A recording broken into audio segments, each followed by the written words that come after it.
TV Câmara, a TV do povo de Natal.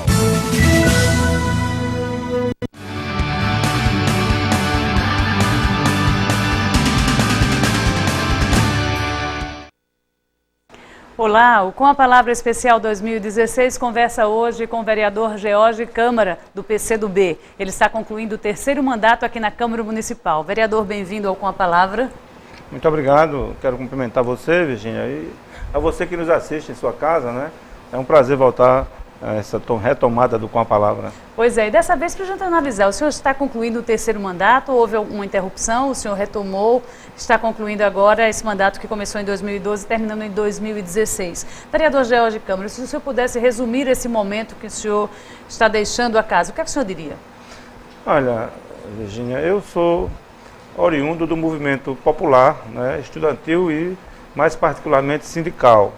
E essas últimas 3 décadas no Brasil nós tivemos esses movimentos, né, sociais acumulando forças, né, para retomar a democracia no país, com o fim do regime militar. Então, de certa maneira, esse ciclo, né, que nós estamos terminando nesse período agora é um ciclo que leva em consideração esses componentes, né? Então, o nosso mandato, primeiro, que foi a partir de 2001, também ele se dá um pouco nesse ciclo, né? Inclusive logo 2 anos depois da eleição de Lula, né?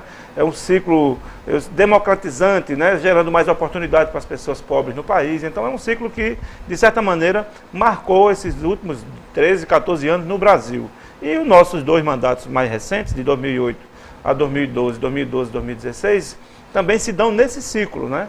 Eu integro o Conselho Nacional das Cidades, no Comitê Técnico do Saneamento, e um debate importante que se faz no país é eu diria, os passos que vêm sendo dados para dar acesso universal ao saneamento às pessoas em todo o país, e o que se investiu e tal. De certa maneira, um ciclo também que pôde trazer para os movimentos sociais, né, movimentos populares, né, participação nos destinos de uma prefeitura, de um governo do estado, de um país, né, através de seus fóruns, de conferências, né, espaços importantes para educar a sociedade para o exercício do poder. A gente fala muito porque o pessoal transfere pela democracia representativa para 4 anos você passar alguém lhe representando. E é preciso que a sociedade também experimente, né, por exemplo, como é que funciona o orçamento, as limitações de que porque você não consegue fazer tudo no seu bairro, muitas vezes, como gostaria, que isso se aplica ao bairro, à rua, né, à sua casa, à sua cidade, ao seu país, né? Então, esse ciclo, de certa maneira, vai sendo interrompido e o nosso mandato acumulou, nesse período, né, eu diria que uma ação junto à sociedade sintonizada, a produção legislativa voltada para o povo, a fiscalização do poder e a participação das pessoas no mandato pela rede da cidadania. Foi um tripé que sempre marcou o nosso mandato do PCdoB. Então esse ciclo termina, né, eu diria que a gente conclui esse mandato, esse terceiro mandato, também concluindo esse ciclo e o Brasil enfrentando agora uma temática que não é mais avançar nos direitos, é procurar resistir para esse governo ilegítimo que tomou posse no Brasil, que está aí, não para de ter confusão cada dia que passa, né, sem nenhuma legitimidade, mas que tenta passar a goela abaixo uma agenda regressiva para negar direitos, para você se aposentar com o atestado de óbito, não é mais para aposentar com a carteira de trabalho. É melhor, em vez de levar a carteira de trabalho, levar o atestado de óbito, porque não tem condição de você se aposentar ao fim da vida, né? Precisa você ter alguma maneira, você usufruir na velhice, né, aquilo que você plantou durante sua vida laboral. Então, direitos como esse estão sendo absolutamente eliminados, além de estar eliminando um suporte à soberania nacional, que é justamente a questão das riquezas do país que estão sendo vendidas. O senhor está fazendo referência aí nessa análise inicial dessa sua trajetória como político com mandato aqui na Câmara Municipal, a esse momento em que o Brasil está assistindo um processo de reforma da Previdência, que é um dos momentos mais polêmicos para os próximos dias vir a ser discutidos no cenário nacional. Mesmo deixando a Câmara, o senhor que tem uma atuação no movimento sindical, o senhor pretende continuar atuando para defender esses direitos conquistados e que a Previdência não seja reformulada para prejudicar o trabalhador? Não tenha dúvida, a gente atua em várias frentes, né? Eu retorno à Petrobras, lá eu sou mandatário do sindicato, eu tenho mandato até abril de 2018, fruto de eleição sindical, que eu estava licenciado, e pretendo continuar nessa luta que muito me dignifica, é uma luta que traz muita aprendizagem também, a luta social. Eu destacaria que esse ataque que nós estamos sofrendo, na verdade veja só, quando você lê uma Constituição, geralmente é muito palavrinha miúda e tal, mas será que dá para extrair alguma lição daquele livrinho? quando se fala em três ordens, a ordem econômica, a ordem social e a ordem política, a ordem econômica, as riquezas de um país, uma Constituição diz mais ou menos a que vai servir aquelas riquezas. Se fosse no ciclo do Império, o ciclo da cana-de-açúcar, do pau-brasil, do ouro, ia tudo para Portugal e Inglaterra, não é? Então ia tudo para fora do país. Num ciclo mais, assim, eu diria que atualizado, moderno, fruto de conquista da sociedade, um ciclo como esse do pré-sal, por exemplo, ele poderia trazer o aporte dessas riquezas para quê? Para bancar, eu diria que a soberania bancando a cidadania. Que é justamente os direitos da sociedade, gerar emprego, pagar um salário mínimo digno, ter uma aposentadoria digna. Não é? Mas para que a soberania, eu diria que ela financie a cidadania, é preciso você ter regras na democracia.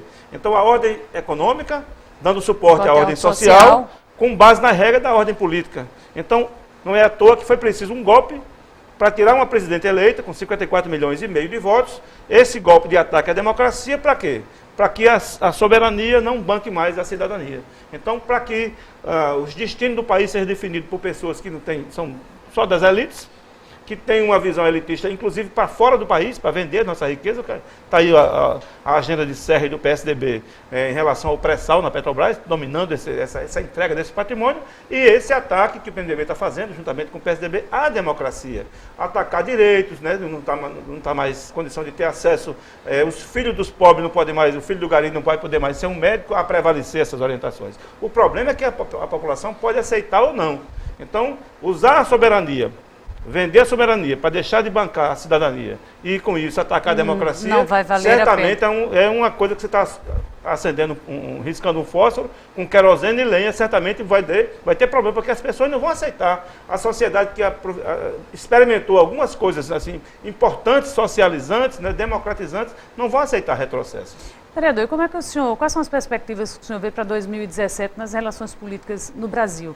A gente está deixando 2016 com as marcas do afastamento da Presidente da República, uma crise institucional entre poderes e uma perspectiva, e o brasileiro na expectativa de se vencer esse momento de dificuldade financeira, onde os postos de trabalho foram reduzidos, onde as conquistas sociais são ameaçadas. O que é que o senhor vislumbra, o que é que o senhor acha qual é o que o brasileiro pode esperar desse ano que a gente vai começar? Eu diria que esperar e agir, né? Porque, olha, a gente dos partidos do campo popular, como o nosso, o PCdoB, às vezes algumas pessoas da sociedade encaram que as nossas palavras têm a ver com todo um componente ideológico. Eu vou chamar a atenção de um fato que se deu no lançamento de um livro aqui do Gessé de Souza, foi presidente do IPEA, e é um potiguar que hoje dá aula nas universidades da Alemanha, dos Estados Unidos e tal. Não precisa dizer que é uma pessoa que fez sucesso, né, dentro da matriz da academia, né, que é o seu ambiente. Quando ele disse, no lançamento do seu livro aqui na reitoria da UFRN, em junho, que não era difícil você juntar 5 bandidos para assaltar um banco. O problema é depois discutir o rateio do produto do assalto. Hoje, o que é que o PSDB está querendo que Michel Temer faça? Temer, você faz tudo que for de coisa ruim, para deixar o país equilibrado, que em 18 o Aécio, o FHC pega e aí está tudo resolvido. E o PMDB seria que ficar com essa pecha de que fez todo o remédio amargo para o povo. Porque diz que é uma questão de fechamento de caixa, uma relação, uma equação matemática. Uma equação matemática em que os ricos e os rentistas, o poder financeiro continua ganhando tudo, claro que vai ter que sobrar para as migalhas, para ver os pequenos brigando por um caroço de milho a mais ou a menos. Né? Mas você está discutindo um país que tem uma riqueza imensa, que 40% do que se produz é produzido por rentistas, para pagar juros de banco, para pagar basta 0,25 de taxa de Selic, paga 2 Bolsa Família por ano. Na sua opinião, onde... Então, veja só, por isso que na sua pergunta, 2017 é um ano que produz... Veja só, como está essa briga do PSDB com o PMDB, né? Veja, via inclusive o judiciário, os setores conservadores do judiciário querendo bancar uma agenda de privilégios, né? Muitas vezes esses mesmos setores são contra a democracia no país, né? E que se colocaram o Supremo Tribunal Federal, veja o que ele fez durante o regime militar, as páginas vergonhosas da nossa história do judiciário no Brasil, né? Como também tem páginas importantes a se registrar. Né? Então, nesse contexto, 2017 promete ser um ano de muita luta. de muita luta de resistência para não aceitar esse tipo de coisa que não dá para aceitar goela abaixo um retrocesso dessa natureza. E vereador George Câmara, ainda com uma ameaça de que a qualquer momento, a partir de 2017, a gente pode sofrer um outro momento de instabilidade política, porque a própria legislação fala em escolha indireta de dirigentes, caso o presidente da República venha sendo afastado. Depois de 1º de janeiro já entrou num outro calendário, né? O calendário que estão arrumando ali uma pessoa com 86 que a gente pode vir a, quando era mais jovem, que Fernando Henrique Cardoso, disse né? que esquecesse o que ele escreveu e vendeu, né? E privatizou criminosamente esse país. Aquela gravação com ele, com Mendonça de Barros, em 98, tratando da privatização da Telebrás, foi uma vergonha que a Luiz Biondi contou no seu livro, né, O Brasil Privatizado, e não deu em nada. Né? Então, e a gente está fazendo de bandeja agora, entregar a cabeça do Brasil para ele vender na Bacia das Almas, é uma coisa que é absolutamente... que país é esse? Né? Isso é um país sério, né? O senhor acha que boa parte dos brasileiros está pessimista, como o senhor está se mostrando também nesse momento? Não é pessimista, porque eu acho que, eu estou dizendo assim, eu estou trazendo um cenário de preocupação. Que parece que é esse o cenário que vai se configurando. Agora, que para isso, nós possamos retomar e o processo de lutas e reagir para que não aceite, porque também não dá para as pessoas, né, por andar de baixo, aceitar tudo que vem verticalmente e de cima para baixo. Então, agora, é um debate para se fazer. Agora, o movimento social já fala em greve geral, as centrais sindicais estão unidas em torno disso. Sindicalistas que foram defender o fim do governo Dilma estão aí hoje arrependidos porque está vendo as suas bases.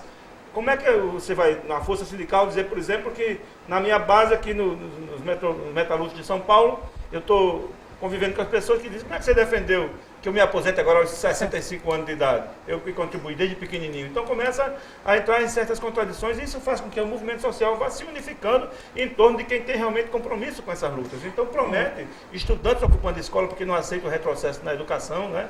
Uma confusão que está na educação, um setor do PSDB, que já teve com Paulo Renato, com esse setor de Mendonça Filho, né, lá de Recife, que não entende absolutamente nada da educação, e os que entendem do campo do PSDB entendem o modelo privatizado da educação. Então esse é um debate que, né, hoje começa também a expor essas fissuras no campo da educação. E onde o senhor inseria toda essa crise, todo esse momento que envolve o Partido dos Trabalhadores, que comandou o Brasil por 3 mandatos, e começou o 4º mandato e foi interrompido, inserido nessa série de denúncias e algumas comprovações de esquema de corrupção? Eu acho grave, né? Claro que qualquer tipo de acusação tem que ser o verbo que se conjuga, não é o verbo defender ou acusar, é o verbo apurar. Eu acho que tem que ser apurado, né? Acho que quem tem coisa errada tem que pagar, e pagar caro, né? Um partido como o PT, que levantou uma bandeira, né, nos últimos 30 anos, né, de dignidade do ser humano e tal, não podia, né, você ver grandes expressões daquele partido ser envolvido com um determinado tipo de conduta absolutamente inaceitável, né? Agora, tão inaceitável quanto as que vinham sendo feitas por outros partidos. E aí, os setores do Judiciário e do Ministério Público mais conservadores se aproveitam disso para seletivamente só colocar junto com a mídia, dar visibilidade a essas questões, né? Então, quantas vezes a EFS, né, foi citado, por exemplo, na delação premiada do pessoal da Odebrecht e outros delatores, né? E de repente isso aí é abafado. Então eu acho, veja só, o Partido Trabalhador tem que pagar por isso, os seus expoentes principais que entraram, né, nesse tipo de conduta inaceitável, mas também nós precisamos ter uma visão crítica de não entrar para você combater e punir certas pessoas que fizeram isso, você simplesmente vender o país, destruir um projeto, né, e quem pagar, o pagamento ser feito, né, assim, em detrimento dos interesses do povo. Então esse aqui é um debate que nós do PCdoB estamos fazendo e entendemos que é um momento que, enquanto as elites, né, estão querendo fazer esse fatiamento do Brasil, os setores populares, a intelectualidade progressista, os setores de luta do campo social, estudantil, sindical, né, parlamentar, mulheres, né, movimentos de lutas culturais, tal, esse movimento podem se unir numa grande frente para não deixar vender o Brasil e restabelecer um projeto nacional de inclusão social que venha realmente apontar para, eu diria, dar, assim, democratizar as oportunidades para o nosso povo. Vereador George Câmara, a gente conversou muito analisando esse momento político e econômico do país, mas eu queria agora dedicar os próximos minutos para a gente falar um pouco da sua atuação aqui na Câmara e o seu papel como vereador na preocupação com a região metropolitana aqui da região da Grande Natal. O senhor, inclusive, que já comandou, foi coordenador da região metropolitana na Secretaria de Planejamento. Houve evolução, na sua opinião, para esses municípios que estão nos arredores da maior cidade do estado do Rio Grande do Norte, que é Natal, e que precisam de estar de ter acesso a serviços que muitas vezes ficam à margem? Como é que você analisa hoje a nossa região metropolitana? Eu diria, Virginia, que não houve avanço. Não houve. Né? Até um plano estratégico que foi produzido, ainda no final do governo Vilma, foi a Tânia Bacelar, que coordenou a dimensão socioeconômica e política institucional, e a professora Livramento, né? Que é aqui da nossa Universidade da Federal. Da UFRN, comandou a dimensão físico-territorial. Né? Esse trabalho foi feito, o Plano Estratégico de Desenvolvimento Sustentável da Região Metropolitana de Natal, e não foi implementado. Né? Então, eu acho que muitas questões, as 23 ações, projetos, programas, né, que foram aprovados, né, apontados, não foram posteriormente colocados utilizados pelos governos. A retomada em julho de 2015 e posteriormente a reunião de outubro, que não só a retomada do funcionamento, mas já definindo, inclusive, grupo de trabalho sobre temas específicos, né, é importante, mas insuficiente. O que é que nós temos tido hoje? Ao invés dos municípios se organizarem para lutar pelos seus fortalecimentos regionais, a Assembleia Legislativa tem ido para um caminho que não ajuda muito. Por exemplo, estimular municípios que sequer têm uma vocação metropolitana a se inserirem na região metropolitana. Cresceu muito o número de municípios, né? Hoje tem 14. 14. Né? Mas na consistência de maior integração só tem em torno de 5 a 6. O que acontece? Se você estimula Itaipu a entrar na região metropolitana, você presta um desserviço à região metropolitana, a Itaipu e ao Mato Grande, que você poderia fortalecer os vínculos de Itaipu com João Câmara, com Poço Branco. Com Poço Branco, com Parazinho, com Jandaíra, com Bento Fernandes. Então você poderia, ao invés de fortalecer... Não trazer... E hoje nós temos o mesmo artigo 25, parágrafo 3º da Constituição Federal, que trata dessa matéria, que trata inclusive dessa organização territorial e regional, que é a região metropolitana, também trata de outras categorias de organização regional, que é a micro-região e a aglomeração urbana. Tem estados que estão fazendo aglomerações urbanas. Você, por exemplo, tirar Ilhéu Marinho, uma polarização que tem em torno de São Paulo do Potengi, e jogar ele para a região metropolitana, é absolutamente... Vai ficar pequenininho, vai ficar distante. Artificial. Não ajuda Ilhéu Marinho, não ajuda São Paulo do Potengi, não ajuda Ceará Mirim e Natal, porque esse outro polo é uma coisa artificial. Eu diria que Maxaraguape tem muito mais vínculos com Touro do que com Natal. Então você termina fazendo um desserviço a todas as regiões e a própria região metropolitana que vai se hipertrofiando, sem você ter realmente como dar sequência àquelas demandas que surgem, porque nessa vinda surge como geralmente um prefeito apoia um candidato a deputado estadual e ele diz, eu vou colocar seu município na região metropolitana como se fosse um presente de grego, porque inclusive hoje isso se faz à margem da lei, porque o Estatuto da Metrópole, que vai fazer 2 anos agora em janeiro de 2017, ele estabelece que tem que ter um requisito, é um plano de desenvolvimento integrado, né? É um plano integrado de desenvolvimento urbano, PDUI. Né? Então esse termina você tendo que preencher um requisito de ter um plano integrado de desenvolvimento que se integre com os demais municípios, e isso não acontece. E então, qual a vantagem de se estar numa região metropolitana? Olha, como você tem um agravamento da situação do inchaço das cidades, então o Ministério das Cidades, eu faço parte do Conselho da Cidade, do Comitê de Saneamento, a gente debate muito essas matérias, ele estabelece como um dos critérios para você priorizar recursos onde o caos está maior, onde tem mais problemas, assim, aquele formigueiro humano. Então, as regiões metropolitanas são, acabam sendo por natureza, beneficiadas. um espaço desse. Mas você colocar artificialmente, hoje Belo Horizonte já tem o quê? Tem 2 regiões metropolitanas. Como as demais regiões do país. A região metropolitana institucional, que é aquela que tem tantos municípios, uma imensidão, e a região metropolitana funcional, que é aquela que já está realmente integrada. Então, esse município tem muito mais chances, aquele que tem a realidade no transporte, né, na telefonia, nas relações, né, não somente na dimensão físico-territorial, mas na dinâmica funcional do deslocamento para ir trabalhar, para ir procurar emprego, para ir dar aula, para ir clinicar, para ir para o médico, enfim. Então, esse deslocamento também ele dá... Então, isso é um outro critério dentro do próprio processo de metropolização que vai terminar excluindo aqueles que entraram pela janela. Né? Então, quer dizer, isso não avançou.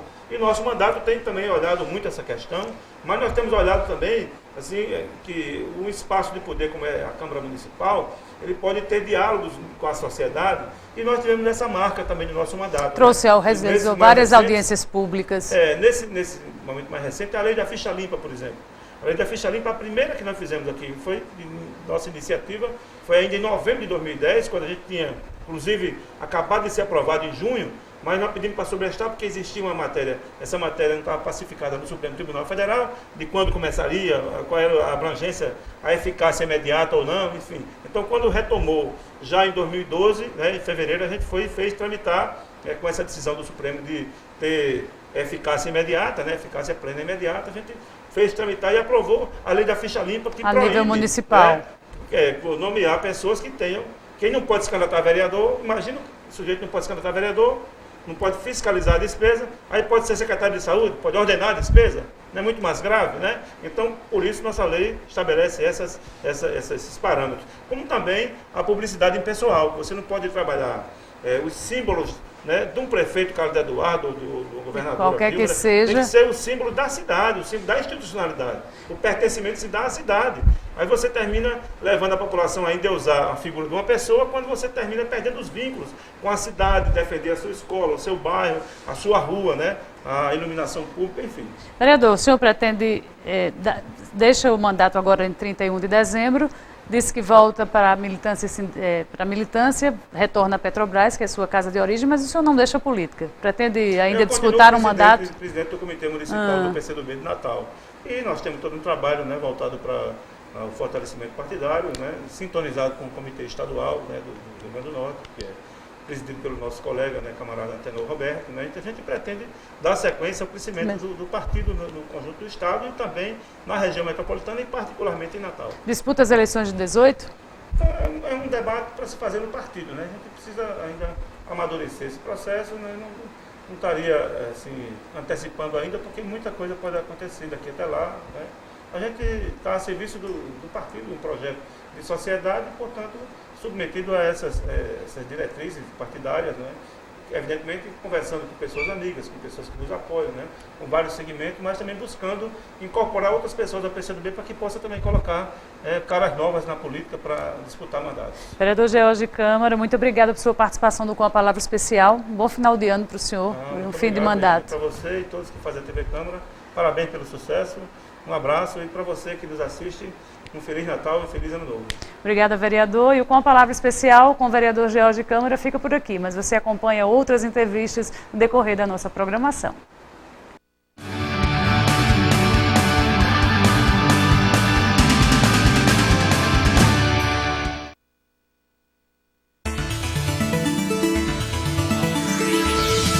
TV Câmara, a TV do povo de Natal.